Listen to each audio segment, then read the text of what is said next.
Folks, up to our left now is one of the most famous neighborhoods in the world. This is Greenwich Village. And it's famous largely because it was home to American bohemia for decades. Many of the country's great artists came to prominence in the village. From the incomparable Mark Twain to the avant-garde novelist Jack Kerouac, the poet Edna St. Vincent Millay, America's only Nobel Prize-winning playwright Eugene O'Neill.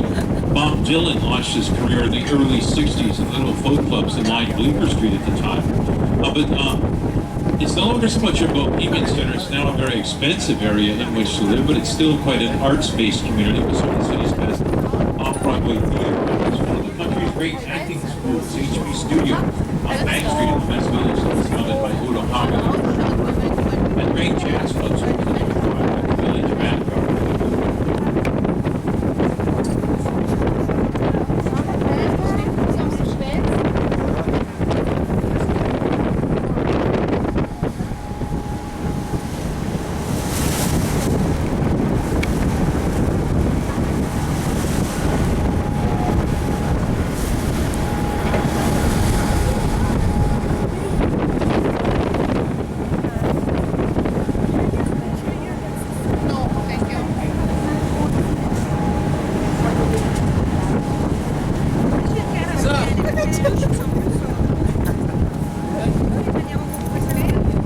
Folks, the neighborhood out to our left now ahead of us is called Soho, and that's an area I'm sure a lot of you might like to visit.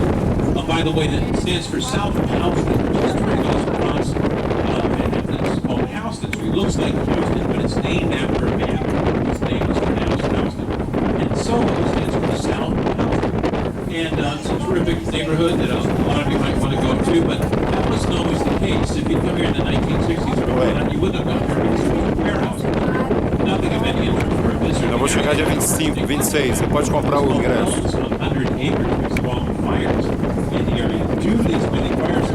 Lá em Brasília mesmo.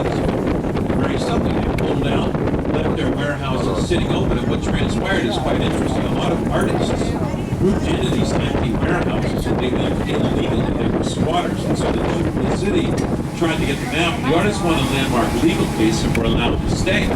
Now this led to a transformation of the area because, as it turned out, many of these artists were tremendously talented, world-class artists in the O cara não fala do World Trade Center, mas nem fudendo. Rapid rise to become very suddenly the epicenter of the art world as people from all over the globe started flocking to this newly hip neighborhood to see and buy the art. So you've got all these visitors coming to this burgeoning underground art scene in a warehouse district, right? Well, that's where a lot of retail stores open up to serve them: restaurants, shops, cafes.